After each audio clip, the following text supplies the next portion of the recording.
राधे राधे, जय श्री कृष्ण। आपका हमारे साथ जुड़ने के लिए बहुत बहुत धन्यवाद। आज हम श्रीमद् भागवत कथा के डे 2 पार्ट 2 को करेंगे। आइए सब मिलके पहले प्रभु की प्रार्थना करते हैं। शुरुआत हम प्रार्थना से ही करते हैं। वक्रतुंड महाकाय सूर्यकोटि समप्रभा निर्विघ्नं कुरु मे देव सर्वकार्येषु सर्वदा।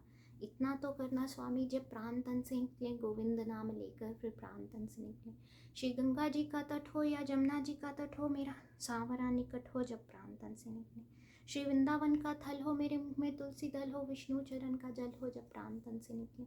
वह सांवरा खड़ा हो, बंसी का स्वर भरा हो, तिरछा चरण धरा हो जब प्राण तन से निकले। सिर सोहना मुकुट हो, मुखड़े पे काली लट हो, यही ध्यान मेरे घट हो जब प्राण तन से निकले। जब प्राण कंठावे कोई रोग ना सतावे, यम दर्श ना दिखावे जब प्राण तन से निकले। मेरे प्राण निकले सुख से, तेरा नाम निकले मुख से, बच जाऊं घोर दुख से जब प्राण तन से निकले। गुरुर ब्रह्मा गुरुर विष्णु गुरुर्देवो महेश्वरा, गुरुर साक्षात पार ब्रह्म तस्मै श्री गुरुवे नमो। वंशी शोभित कर मधुल नील जलतन श्याम, अरुण दर्जन विमल नयन कमल अभिराम। पूर्ण इंद अरविंद मुख पीतांबर शुभ साज, जय मनमोहन मदन छवि कृष्ण चंद्र महाराज। श्री बांके बिहारी तेरी आरती गाऊं, हे गिरधारी तेरी आरती गाऊं।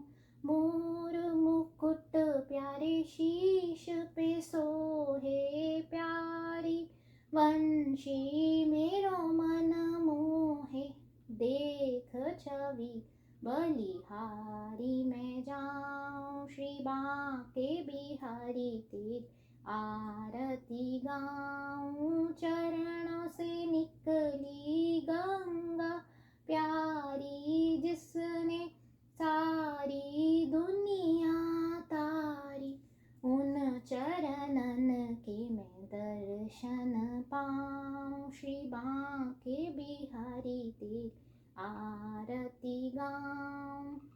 श्री हरिदास के प्यारे तुम हो मेरे, मोहन जीवन धन हो, मैं भी तो तेरा दास कहाऊं।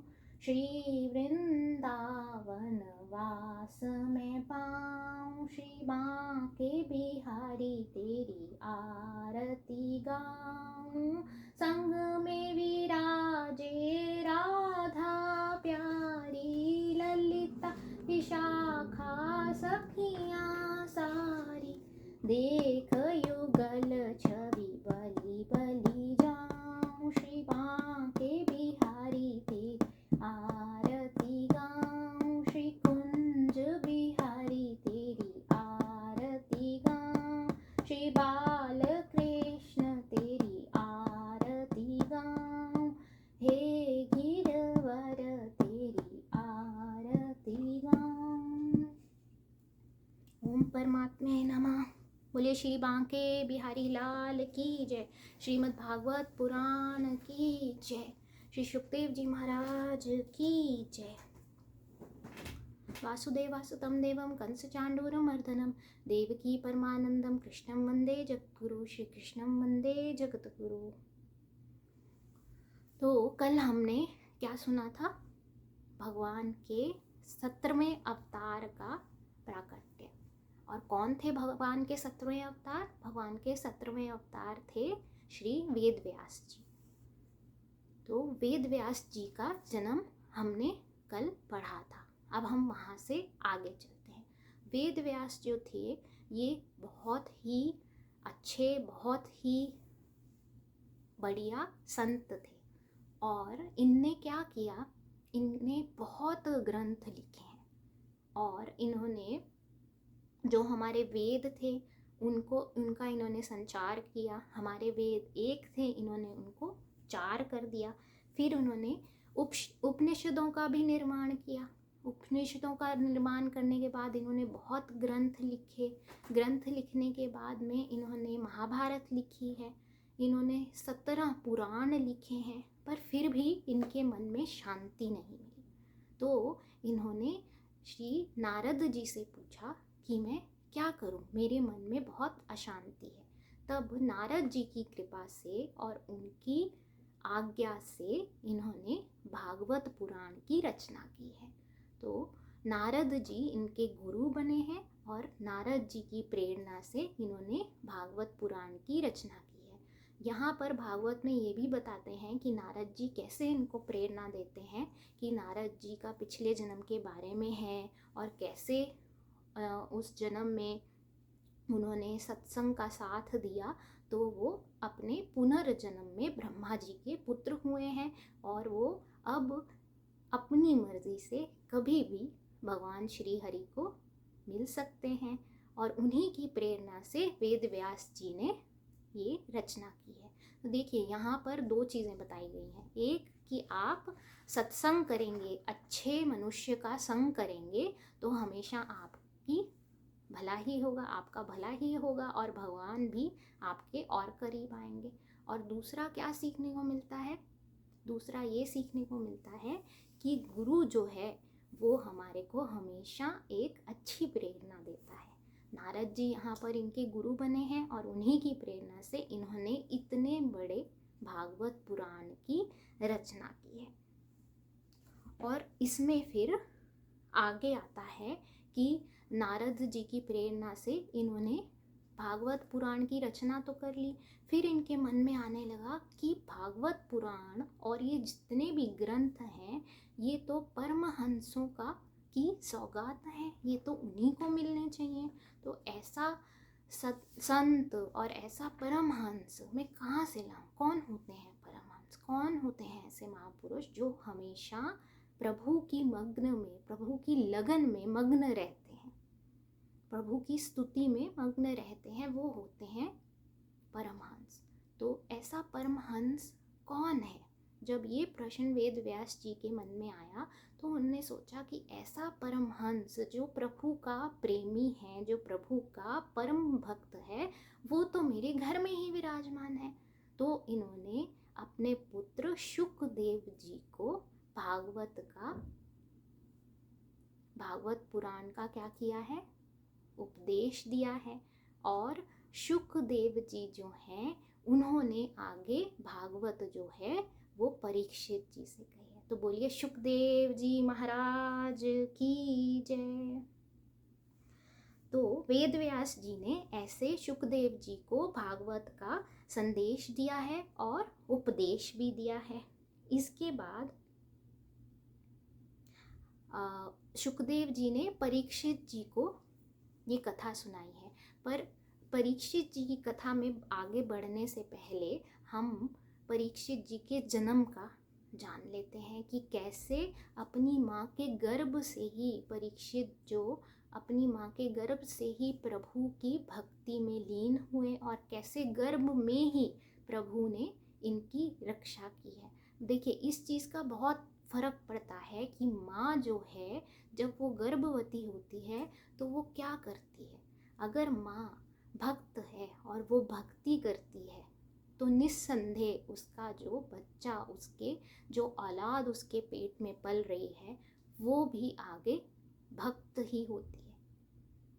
और उस जो बच्चे को वो शिक्षा मिल रही है अपनी माँ से, वह उस पर हमेशा एक पॉजिटिव असर ही डालती है। तो अगर आप किसी भी गर्भवती को जानते हो तो उसको ये प्रेरणा दीजिए कि वो भगवान का नाम ले ताकि उसके बच्चे में अच्छे संस्कार आए। क्योंकि ये हम कहते हैं ना कि जब कोई गर्भवती हो तो उसको अच्छा खाना चाहिए, अच्छा देखना चाहिए, अच्छा पहनना चाहिए, खुश रहना चाहिए। तो अगर आप भगवान का नाम लेंगे तो भगवान आपको दुखी तो होने नहीं देंगे। और उनसे अच्छी कानों के लिए सुनने की, उनसे मधुर, उनकी कथा से मधुर और क्या बात हो सकती है। तो अब आती है परीक्षित जी की बात। तो यहाँ पे महाभारत का युद्ध जो है उसका समापन हुआ है। पांडव जो हैं वो जीत गए हैं और कौरव जो हैं वे हार गए हैं। तो आपने कौरव के हारने की वजह से कौरवों की जो सेना के हार गई है और उनकी जो इतनी मृत्युएं हुई हैं उसके कारण उनका जो विलाप चल रहा है वो तो एक तरफ है, और इधर अश्वत्थामा जो था उसकी कहानी तो आपने सुनी होगी। वो जब पांडवों को मारने के लिए निकला तो उसने पांडवों की जगह उनके 5 बच्चे जो द्रौपदी से थे उनको मार दिया। तो इधर पांडवों में भी बहुत हलचल मची हुई है। तो इसके बीच अश्वत्थामा डर के मारे भागने लग पड़ा। अर्जुन उसके पीछे पीछे भागता है। अब जब अश्वत्थामा अर्जुन जो है वो अश्वत्थामा के बिल्कुल पास पहुंच जाता है और तलवार निकालता है उसको मारने के लिए, तब जो है द्रौपदी अपनी करुणा से उसको रोक देती है। द्रौपदी क्या कहती है कि एक तो ये तुम्हारे गुरु का पुत्र है और दूसरा ये ब्राह्मण है, तो इसको मत मारो। भगवान भी द्रौपदी की बात का समर्थन करते हैं तो अर्जुन उसको छोड़ देता है। परंतु जो अश्वत्थामा है वो बहुत बड़ा दुष्कर्मी है। तो ये आगे क्या करता है, इसने ब्रह्मास्त्र छोड़ा है उत्तरा को मारने के लिए। उत्तरा जिसकी कोख में कौन थे, परीक्षित जी, और उत्तरा ठाकुर जी की भक्त थी। अब उत्तरा ने बहुत ही प्रेम भरी प्रिय वेदना की है ठाकुर जी से कि ठाकुर जी, हे श्री हरि, हे भगवान, मेरा तो आपके सिवाय और कोई है ही नहीं। तो अब मेरी लाज और आपके इस भक्त की लाज जो इस समय मेरी कोख में पल रहा है वो आप ही के हाथ में है।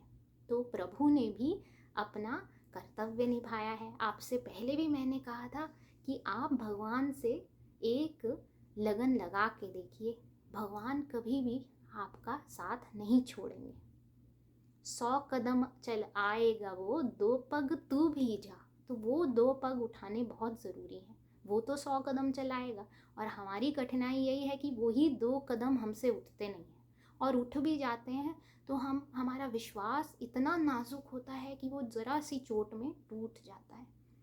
पर उत्तरा का जो विश्वास था वो बहुत दृढ़ था, और भगवान भी अपने भक्त को बचाने आते हैं। जैसे एक माँ अपने बच्चे की क्या करती है, पालन पोषण तो करती है लेकिन रक्षा भी करती है, हर बुराई से उसको बचाने की कोशिश करती है। तो वैसे ही भगवान जो हैं वो भी अपने भक्त की रक्षा अवश्य करते हैं। ऐसे ही इन्होंने उत्तरा की कोख में अपने भक्त परीक्षित जी की रक्षा की है। तो आइए हम थोड़ा सा भगवान का नाम लेंगे। और आज मन में आया है कि इतनी ये बीमारी चल रही है तो अब कन्हैया को बुलाया जाए कि कन्हैया तुम आ जाओ और तुम संभालो। तो क्या कहेंगे भगवान से, बहुत हो गया अब संभालो कन्हैया, बहुत हो गया अब संभालो कन्हैया, संभालो कन्हैया, बचा लो कन्हैया, बहुत हो गया अब संभालो कन्हैया। दरिया दुखों की में नैया चलाना कितना है मुश्किल प्रभु हमने ये जाना। दरिया दुखों की में नैया चलाना कितना है मुश्किल प्रभु हमने ये जाना। दरिया सुखों की बहा दो कन्हैया, बहुत हो चुका अब संभालो कन्हैया, संभालो कन्हैया, बचा लो कन्हैया, बहुत हो चुका अब संभालो कन्हैया। नहीं जग से आशा ना परवाह किसी की, अगर तू है साथी तो ना चाहत किसी की। नहीं जग से आशा ना परवाह किसी की, अगर तू है साथी तो ना चाहत किसी की, मुझे अपना साथी बना लो कन्हैया। बहुत हो चुका अब संभालो कन्हैया। बहुत हो चुका अब संभालो कन्हैया। संभालो कन्हैया, बचा लो कन्हैया। बहुत हो चुका अब संभालो कन्हैया। खुशियों से भर दो सबका तुम दामन, हरो पाप सबके, करो सबको पावन। खुशियों से भर दो सबका तुम दामन, हरो पाप सबके, करो सबको पावन। हमको गले से लगा लो कन्हैया। बहुत हो चुका अब संभालो कन्हैया। बहुत हो चुका अब संभालो कन्हैया। संभालो कन्हैया, बचा लो कन्हैया। बहुत हो चुका अब संभालो कन्हैया। बोलिए बांके बिहारी लाल की जय। तो ऐसे ही प्रभु ने भक्त परीक्षित की रक्षा की है उसकी माँ की गोद में। तो भागवत में आप एक चीज़ देखेंगे कि बहुत अनंत भक्त हुए हैं प्रभु के, और प्रभु ने उनकी हर इच्छा पूर्ण भी की है, और अगर वो संकट में आए हैं तो प्रभु ने उनकी रक्षा भी की है। ऐसे ही बहुत भक्तों की कथा है, जैसे उत्तरा की हमने सुनी, कुंती माता हैं, भीष्म पितामह जी हैं, और भी बहुत भक्तों की कथा आती रहेगी।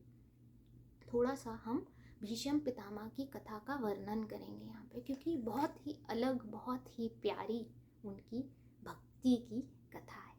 तो भीष्म पितामह जी हम सब जानते हैं किस पर लेटे हुए थे अंत में, बाणों की छैया पर। और इसमें क्या होता है, वो प्रभु को बुलाते हैं। अब क्योंकि वो प्रभु के सच्चे भक्त हैं तो प्रभु उनको दर्शन देने आते हैं। तो जब वह मुरली मनोहर उनको दर्शन देने आते हैं तो वे क्या कहते हैं प्रभु को, इतनी प्रिय प्रार्थना करते हैं कि हमें सबको उनसे सीखना चाहिए कि प्रभु से क्या प्रार्थना करनी चाहिए। वो कहते हैं कि हे मुरली मनोहर, तुम जो यहाँ आ गए हो अब यहाँ से कभी मत जाना, मेरी इन आँखों के सामने से कहीं मत जाना, और तुम जैसे यहाँ खड़े हो अभी, जब तक मेरे शरीर में प्राण है, चाहे मेरी कैसी भी अवस्था हो, बस तुम मेरी नज़रों से मत हटना, मेरे मन में अपना प्रेम जगाए रहना और मुझे अपना भक्त स्वीकार करना, और कुछ भी हो जाए मेरी नज़रें तुमसे ओझल ना हो, इन मेरी दृष्टि भी चली जाए तब भी मुझे सिर्फ तुम ही दिखाई दो। तो ऐसी प्रार्थना करी है उन्होंने इनसे, श्री कृष्ण से। अब आप देखिए उनकी प्रार्थना और हमारी प्रार्थना में क्या अंतर होता है। पहले तो हम भगवान के पास जाने से कतराते हैं, और पहुंच भी जाते हैं तो क्या करना शुरू करते हैं, देन लेन करते हैं ना। भगवान मुझे ये दे दो तो मैं इतने रुपए का नारियल चढ़ाऊँगा, या मैं इतने रुपए का प्रसाद चढ़ाऊँगा, भगवान आप ऐसा कर दो तो मैं ये कर दूँगा। तो हम क्या कर रहे हैं, लेन देन। और दूसरी तरफ आप देखिए कौन है, भीष्म पितामह, जो प्रेम की भीख मांग रहे हैं भगवान से। और प्रेम भी किससे चाह रहे हैं, भगवान से ही चाह रहे हैं कि मुझे अपने प्रेम की आप भीख दे दो, मैं जब तक जीवित रहूं। और देखिए कैसी कठिन स्थिति में है वो। हमारे को ज़रा सा एक कांटा भी चुभ जाए तो हम विचलित हो जाते हैं, भगवान याद आने तो बहुत दूर की बात है। और वो तो बाणों की छैया पर लेटे हुए हैं, और फिर भी उनको क्या आ रहा है कि मुझे भगवान की प्रीति चाहिए, मुझे भगवान की प्रेम की, भक्ति की साधना की इच्छा हो रही है और वो ही मैं मांग रहा हूँ भगवान से। तो ऐसे भाव होना कितने उच्च है, और इसीलिए भगवान ने भी उनकी इच्छा को पूर्ण किया है। आगे भगवान ने जो पांडव हैं उन्हीं से इनका अंतिम संस्कार भी करवाया है। ऐसे ही हैं हमारे ठाकुर जी, आप इनसे प्रेम करके तो देखिए, फिर ये आपकी हर इच्छा को पूर्ण करेंगे। दिक्कत ये आती है कि हम ठाकुर जी से प्रेम कर नहीं पाते हैं, और प्रेम भी कर लेते हैं तो उसमें भी कहीं ना कहीं हमारा फ़ायदा ही छुपा होता है, और जो ही वो फ़ायदा पूरा होता है तो कौन भगवान कौन ठाकुर जी। कभी निश्चल भाव से ठाकुर जी से प्रेम करके देखिए, उसमें जो आनंद आएगा ना, उसको आप शब्दों में लिख ही नहीं पाएंगे, शब्दों में बयान ही नहीं कर पाएंगे। सागर में है प्रेम की लहरें, प्रेम के सागर बड़े ही गहरे, प्रेम में अपना आप डुबा दो, प्रियतम की ही भेंट चढ़ा दो। तो प्रेम करिए ठाकुर जी से, प्रेम करेंगे तो धाराएं बहेंगी प्रेम की, और वो धारा में ठाकुर जी अपने आप बहते हुए आपके पास आ जाएंगे और आपको अपने परम ध्यान में ले जाएंगे। तो ऐसे ठाकुर जी ने अपने भक्त भीष्म पितामह जी को परम गति को प्राप्त करवाया। बोलिए वृंदावन बिहारी लाल की जय, श्रीमद् भागवत पुराण की जय।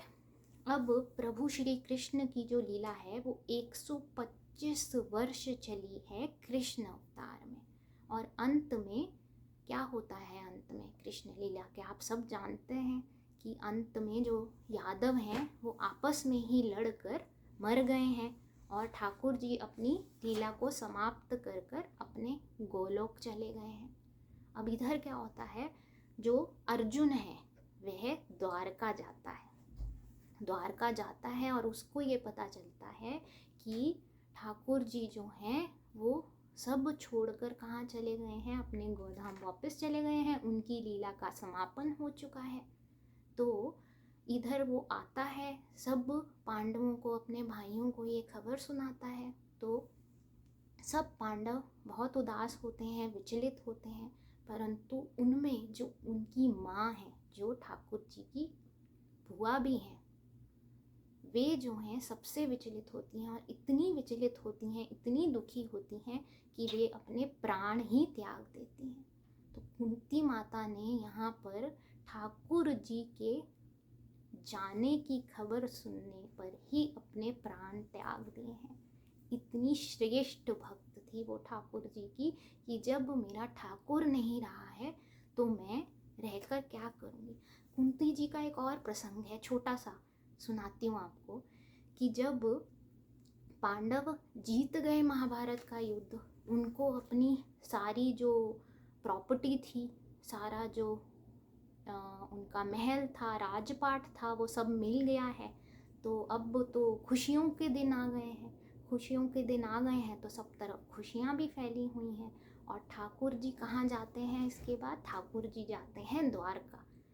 अब जब ठाकुर जी द्वारका जाने लगते हैं और सबसे मिल रहे हैं, तब जब वो कुंती माता अपनी भुआ से मिलते हैं तो कुंती माता जो है वो रोने लग पड़ती हैं और कहती हैं, और ठाकुर जी उनसे पूछते हैं, बुआ रो क्यों रही हो, अब तो खुशी के दिन आए हैं, तुम रो क्यों रही हो।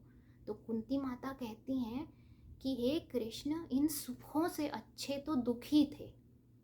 तो कृष्ण जी पूछते हैं भला ऐसा क्यों। तो वो कहती हैं कि जब तक हम दुखी थे तुम हमारे साथ थे, और ये तो है ना, ठाकुर जी ने उनके सारे दुख हरे हैं, उनके साथ रहे हैं, महाभारत के युद्ध में अर्जुन के सारथी बने हैं। और जूं ही सब सही हुआ और खुशियाँ आई हैं तो तुम हमें छोड़ के जा रहे हो।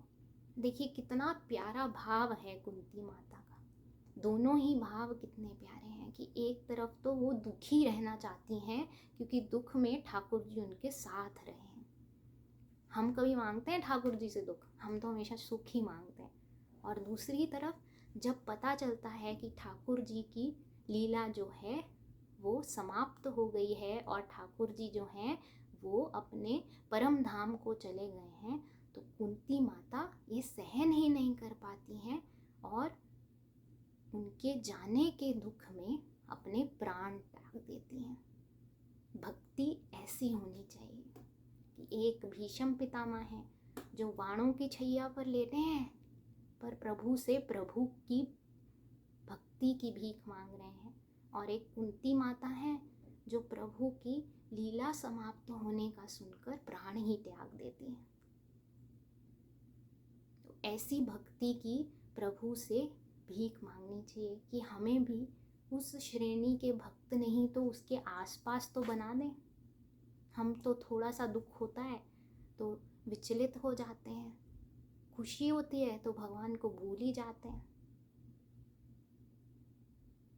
तो आप देखिए कैसे कैसे भक्त हुए हैं, और इसी तरह भगवान ने अपने अनेक अनेक भक्तों की कथा, अनेक एक भक्तों की जो याचना है वो सुनी है और उनको अंत में मुक्ति प्रदान की है। और श्रीमद् भागवत में हम ऐसे अनेक भक्तों की कहानियाँ सुनते हैं, इसीलिए श्रीमद् भागवत को महापुराण भी कहा जाता है। तो बोलिए श्रीमद् भागवत पुराण की जय। अब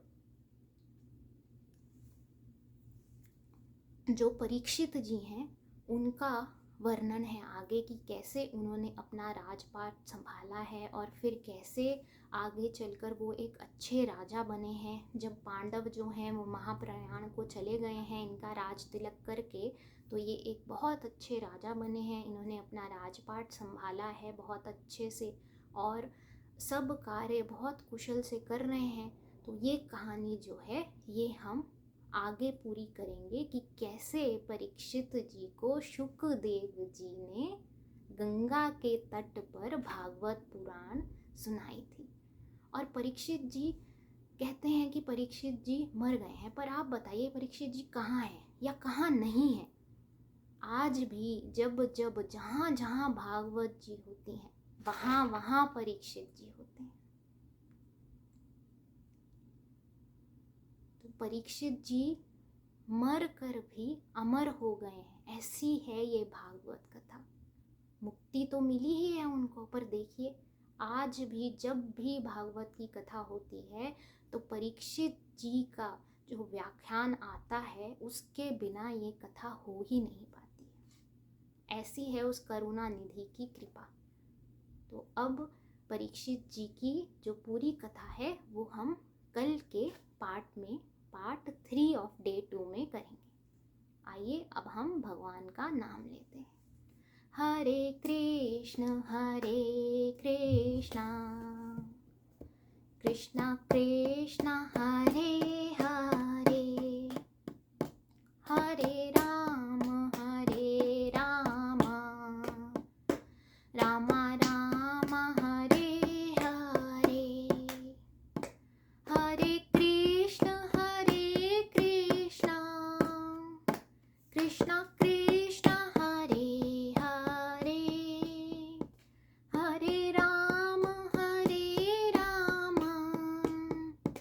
राम राम हरे हरे, हरे कृष्ण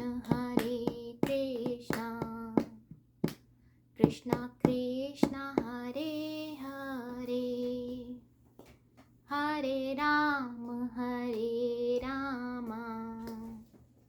राम राम हरे हरे, हरे कृष्ण कृष्ण कृष्ण हरे हरे, हरे राम राम राम हरे हरे, हरे कृष्ण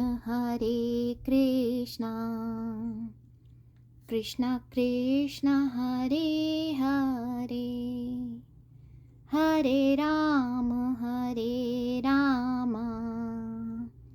राम राम हरे हरे, हरे कृष्ण कृष्ण कृष्ण हरे हरे,